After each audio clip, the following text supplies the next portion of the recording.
They're very high in tempo energy and steel energy, so a great mix of that. Their action dynamics more introvert, so they're more likely to spend time on their own, find out more about the data and that kind of thing. And their thinking is sensory, so they're very much down on the bottom level, over the square, in the sensory side of things. So an accumulator is the kind of person who, if you have on your team, will quite possibly go into themselves, be quite quiet, sit there at the back, not really pay much, they don't want too much attention to be paid to them, and they'll sit there and be relatively quiet. But if they do speak up, that's the time to listen to an accumulator, because an accumulator has the fantastic energy of tempo, so they've very much got their ears up to the ground, so they've got a great sense of timing, but they also have steel, so they would have looked at the data. So they'll look at the data, they will have a very good idea, they've looked at all the processes and so on, and their sense of timing comes into things, and if they speak up, that's when you really want to pay attention, because they've got something good to say to you about the project that you're going to be taking forwards. So an accumulator isn't a great people person. They're not the kind of person who will walk into a party and take the floor, and they tend to be quite slow at starting, so they will take time to warm up, take time to come around to an idea, because they'll be taking in all the data, thinking about timing and where and when and so on. I can't read your hand.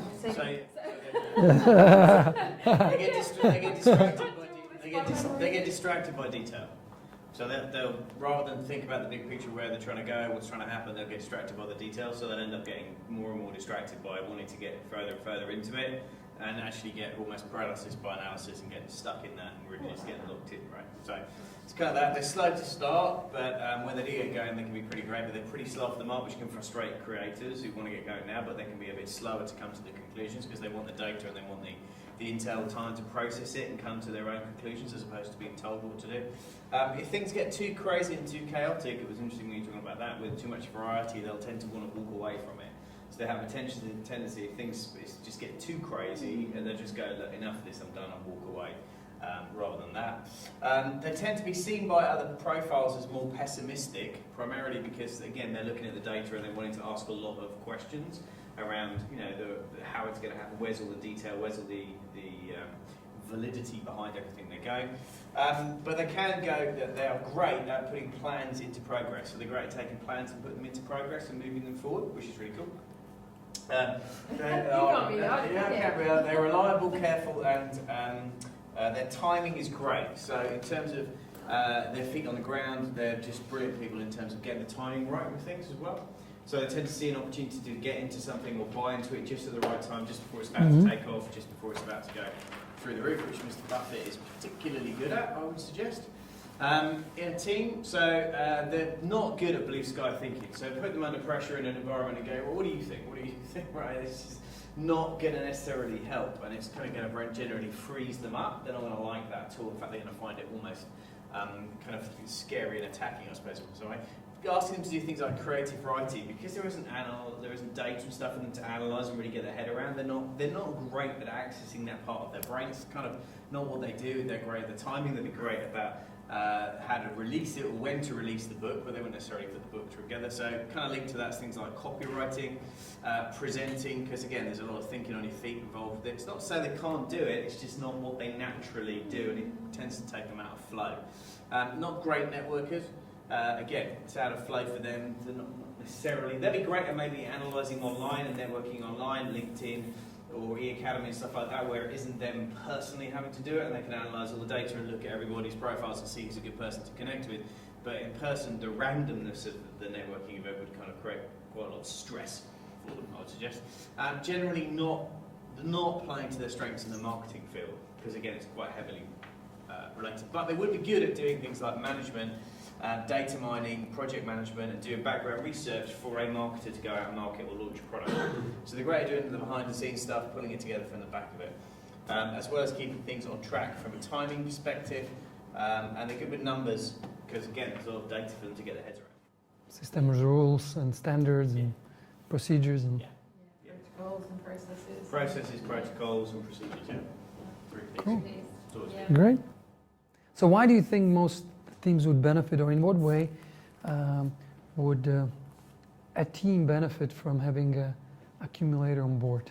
They have a relatively high seal in them, so they'll be looking at the data, they'll be looking at the numbers, the finance side of things. But they'll also have their ears to the ground, so they will have a great sense of timing. They will, they're very sensory, they'll be able to feel when things are right.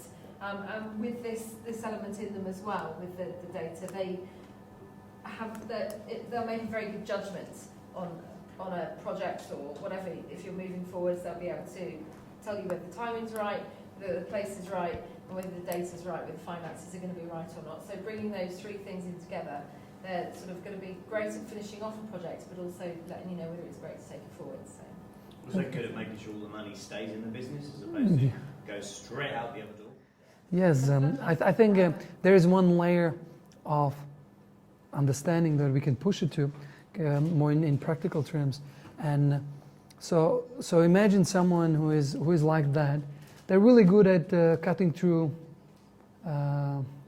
nonsense, right? Yeah. So, and they will definitely see where there's a risk. Like accumulators are the ones that are the most risk averse, and they can see risk everywhere, right? You give them a situation, they will see risk.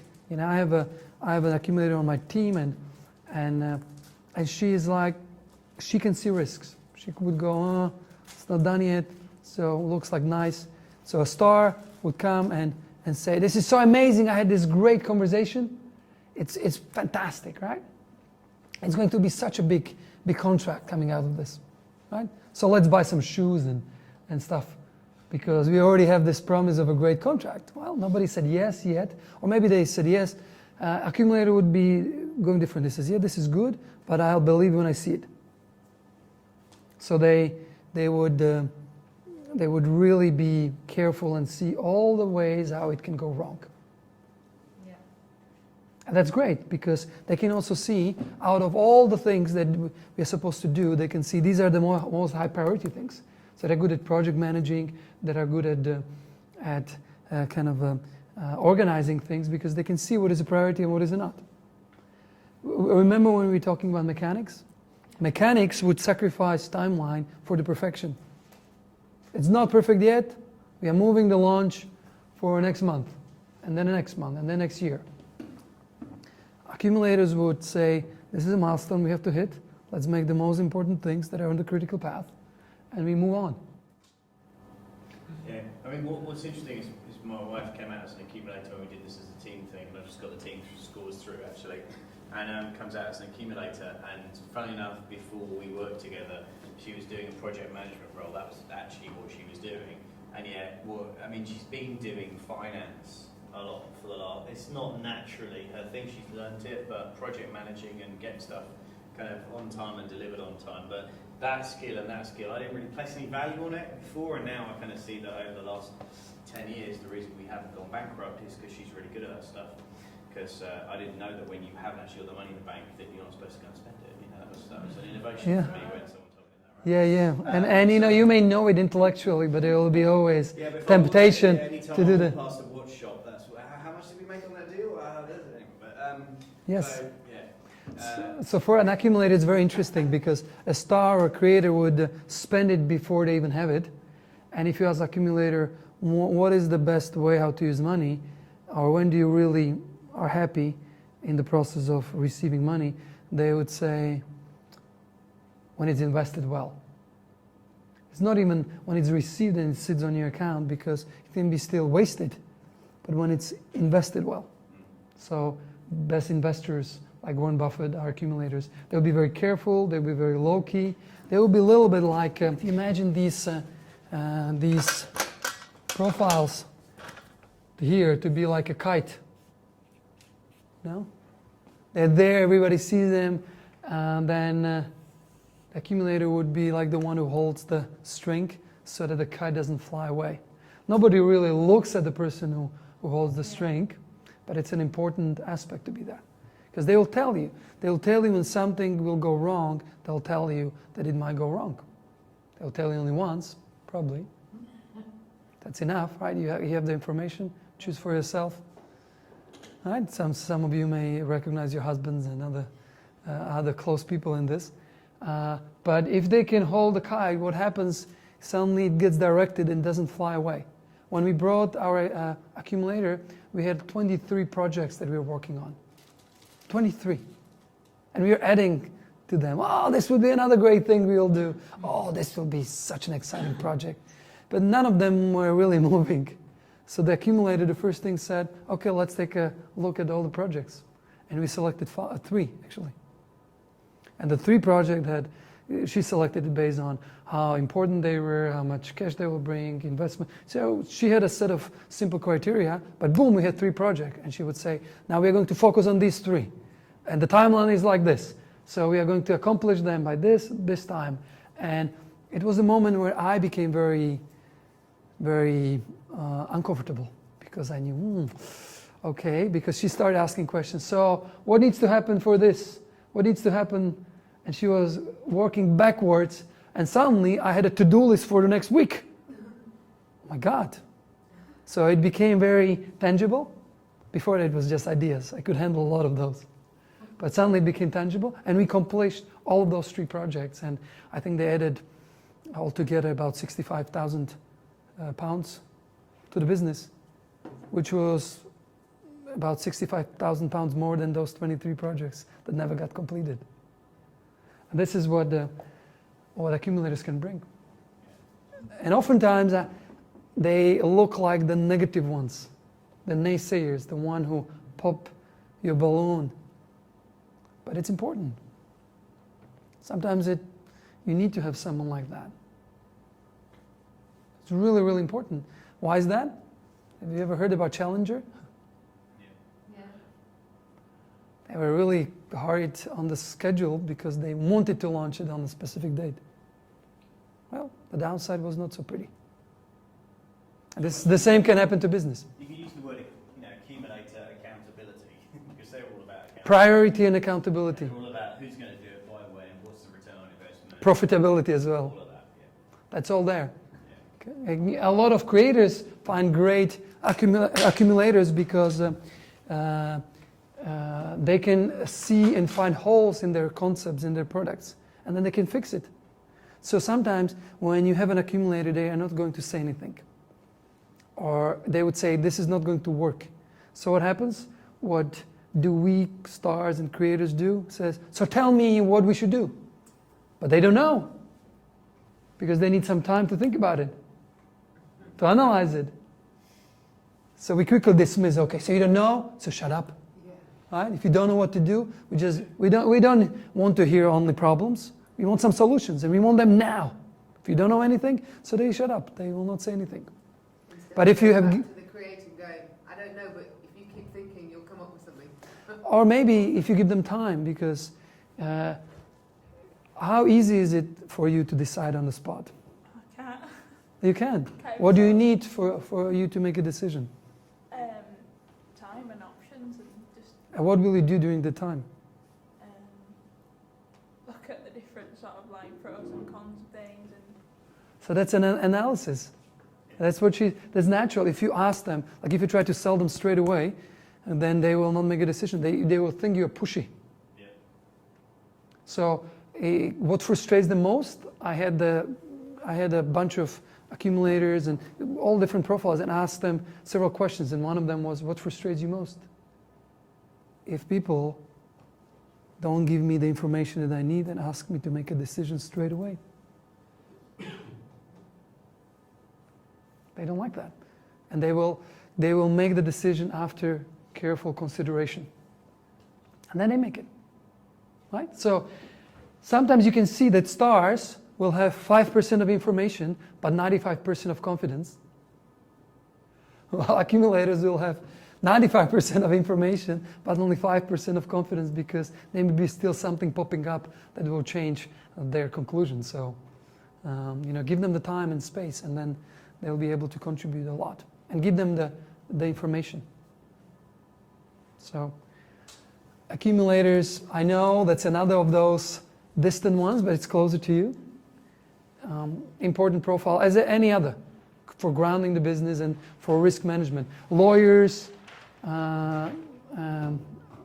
accountants to some degree, all those professions that you mentioned are good because it gives them order, it gives them some predictability, and also it gives them certain rules to follow. They like the rules to follow.